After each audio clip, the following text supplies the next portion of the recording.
తెలంగాణ తొలి ముఖ్యమంత్రి వర్యులు తెలంగాణ సాధకులు కె చంద్రశేఖరరావు గారి పేరిట రాజన్న సిరిసిల్ల జిల్లా స్థాయి క్రికెట్ టోర్నమెంట్ను భారత రాష్ట్ర పార్టీ ఆధ్వర్యంలో నిర్వహించడం జరుగుతుంది.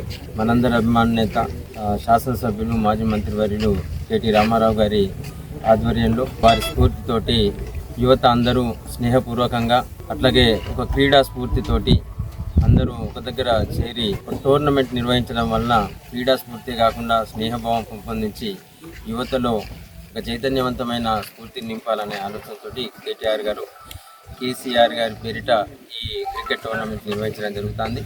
12 మండలాలు, 2 మున్సిపాలిటీలు, అట్లాగే 157 టీంలు, మొత్తం 175 మ్యాచ్లు నిర్వహించడం జరుగుతూ ఉంది. మండల స్థాయిలో ఎక్కడికక్కడ లీగ్ మ్యాచ్ల తర్వాత ఇక్కడ ఫైనల్ నిర్వహించబడి మండల స్థాయిలో గెలిచిన జట్టుకు 50,000 రూపాయల పారితోషికం అంటే ప్రైజ్ మనీ, అట్లాగే రన్నర్ జట్టుకు 20,000 పారితోషికం అందజేయడం జరుగుతుంది.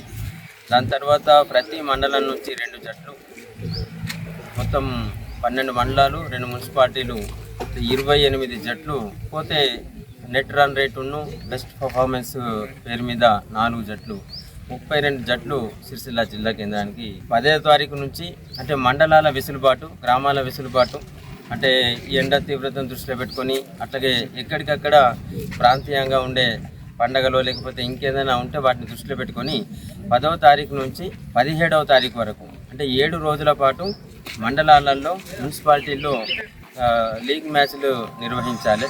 దాని తర్వాత 18 నుంచి 25వ తారీఖు వరకు సిరిసిల్ల జిల్లా కేంద్రంలో ఈ ఏదైతే ప్రతి మండలం నుంచి మున్సిపాలిటీ నుంచి 2 జట్లు వస్తాయో ఆ 32 జట్లతోని దాదాపు 24-25 మ్యాచ్లు అవుతాయి.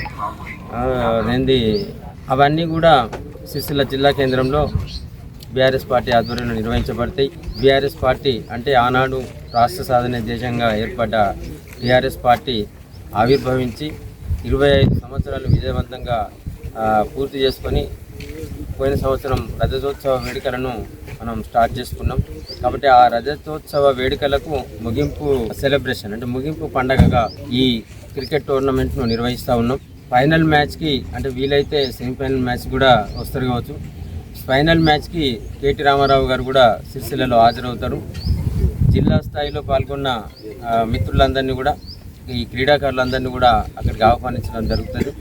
అట్లాగే మన సిరిసిల్లలో జరిగే ఫైనల్ మ్యాచ్ వీక్షించడానికి అన్ని ఏర్పాట్లు కూడా జరుగుతాయి.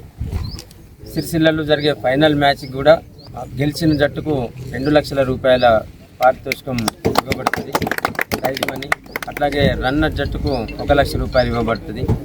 అట్లాగే man of the series, man of the match కూడా అక్కడ అందజేయబడతాయి. కాబట్టి క్రీడాకారులందరూ కూడా రాజన్న సిరిసిల్ల జిల్లాలోని అన్ని గ్రామాల ఎంపీటీసీ అట్లాగే మున్సిపాలిటీలోని క్రీడాకారులందరూ కూడా కేసీఆర్ గారి స్ఫూర్తితో ఎట్లయితే రాష్ట్రం సాధించుకున్నామో కేటీఆర్ గారి చైతన్యవంతమైన స్ఫూర్తితో అందరూ పాల్గొని ఈ టోర్నమెంట్ను గెలుచుకునేలా విజయవంతంగా చేయాలని చెప్పేసి ప్రతి ఒక్క క్రీడాకారుని అట్లాగే ఈ క్రీడలను కూడా ఈ టోర్నమెంట్ను కూడా విజయవంతంగా అంటే పరస్పర సహకారంతో నిర్వహించాలని చెప్పేసి మా భారత రాష్ట్ర సమితి పార్టీ నాయకులను అట్లాగే గౌరవ ప్రజాప్రతినిధులందరినీ కూడా కోరడం జరుగుతూ ఉంది. ఈరోజు ఎల్లారెడ్డిపేట గ్రౌండ్లో ఎల్లారెడ్డిపేట మండలానికి సంబంధించిన ఏదైతే ఎంపీటీసీ పదిలో 13 జట్లకు సంబంధించిన వాటి ఎవరెవరు ఏ జట్టుతో ఆడాలని చెప్పేసి డ్రా తీయడం జరిగింది. మండల పార్టీ అధ్యక్షులు అట్లాగే సెస్ డైరెక్టర్ ఉన్న వర్ష కృష్ణారి గారు అట్లాగే మా మండల అందరూ గౌరవ ప్రజాప్రతినిధులందరూ కూడా ఈ కార్యక్రమంలో పాల్గొన్నారు. బీఆర్ఎస్ పార్టీ నాయకులు అట్లాగే క్రీడాకారులు, పాత్రికేయ మిత్రులందరూ కూడా పేరు పేరున నమస్కారం.